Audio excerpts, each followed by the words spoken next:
नमस्कार किसान साथियों, स्वागत है आप सभी का एक और वीडियो में। तो किसान साथियों, कैसे हैं आप लोग? आशा करता हूँ अच्छे होंगे। तो किसान साथियों, आज की वीडियो में हम बात करने वाले हैं चना किसानों के लिए। जो हमारे किसान भाई चना की खेती करते हैं, वो उनके सामने एक समस्या देखने को मिलती है कि हम उनके चना में जो उगटा रोग और जड़ गलन रोग है, वे दोनों ज़्यादा देखने को मिलते हैं। किसान साथियों, इन रोगों से आप परेशान हैं तो उनके लिए उपचार बताने वाले हैं। हमारे कुछ किसान साथी चना की खेती करते हैं, वो देखते होंगे उनकी जब खेती खड़ी फसल होती है तो उसमें उगटा और जड़ गलन रोग तेजी से भाग जाते हैं और जिन्हें खड़ी फसल पर रोकना बहुत मुश्किल हो जाता है। तो किसान साथियों, आप निश्चित रहिए, उसी के बारे में, उपचार के बारे में बात करने वाले हैं कि इस तरह से हम इस रोग को रोक सकते हैं। किसान साथियों, खड़ी फसल में अगर लग जाता है तो हमें रोकना असंभव हो जाता है। इससे पहले हमें अपनी चने की बुवाई करने से पहले ही इसका उपचार करना होगा, तो उसके लिए हम बताने वाले हैं। तो अगर किसान साथियों आप चैनल पर नए हो तो चैनल को सब्सक्राइब करना ना भूलें और आप हमारी वीडियो को लाइक जरूर करें। तो बताते हैं आज के उपचार के बारे में। तो अगर हम इसकी बात करें तो इसके लिए हमें सबसे पहले बताया जाता है भूमि उपचार, कि हमारी भूमि के द्वारा ही ये रोग ज़्यादा फैलता है। अगर भूमि उपचार की बात करें तो इसमें सबसे ज़्यादा जो महत्वपूर्ण है वो ट्राइकोडर्मा को बताया जाता है। तो कुछ किसान साथियों को पता नहीं ट्राइकोडर्मा कैसे यूज करना है, किस तरह से लगाना है। तो हम बात करें ट्राइकोडर्मा की, अगर 3 से 5 किलोग्राम प्रति हेक्टेयर उपयोग करना है।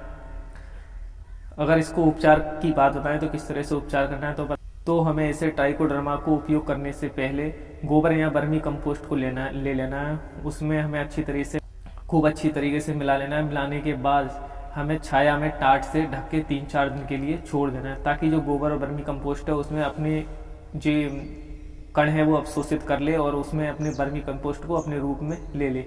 तो इस तरह से हमें उसे ढककर रख देना है। उसको उपयोग करने के लिए अगर बात कर लें तो कब डालना है, हमें इसे डालने से पहले हमारा खेत जो नमी होती है, हम परेवा लगाते हैं, परेवा लगाने के बाद नमी आती है, तो उसी टाइम डालें, ताकि नमी के साथ हमारे जो उसके कण हैं, ट्राइकोडर्मा के कण जो हमारी भूमि में अवशोषित हो जाएं। सबसे अच्छा टाइम वही होता है, हम अपने चने के खेत में उसी टाइम यूज करें जब परेवा लगाते हैं और हमारे खेत में थोड़ी नमी रहती है। तो किसान साथियों, ये तो ट्राइकोडर्मा यूज करने की बात हो गई।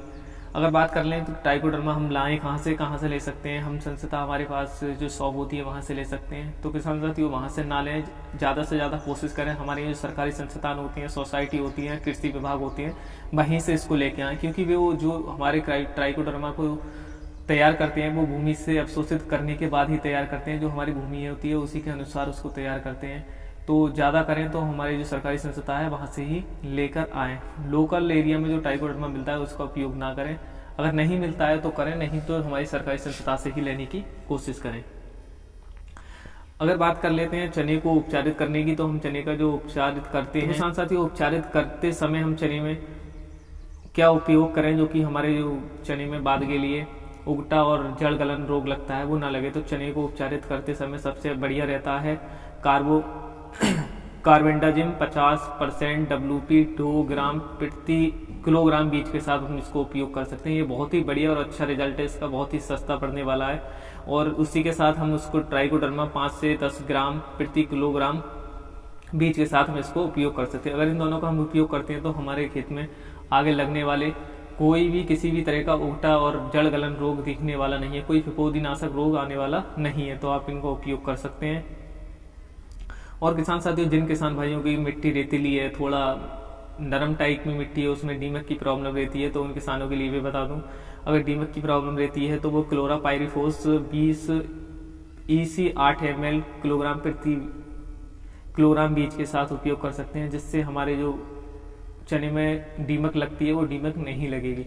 तो किसान साथियों, इन चीज़ों का उपयोग करके आप अपने चने की खेती को सुरक्षित कर सकते हैं और हमारे खेत में जो चने की खेती में उगटा और जड़ गलन रोग लगते हैं उनसे हम राहत पा सकते हैं और अच्छी चने की खेती प्राप्त कर सकते हैं। किसान साथियों, कैसी लगी हमको जानकारी कमेंट करके जरूर बताएं और आप हमारे चैनल पर नए हो सब्सक्राइब करना ना भूलें। तो चलिए मिलते हैं नई वीडियो में, जब तक के लिए बाय बाय।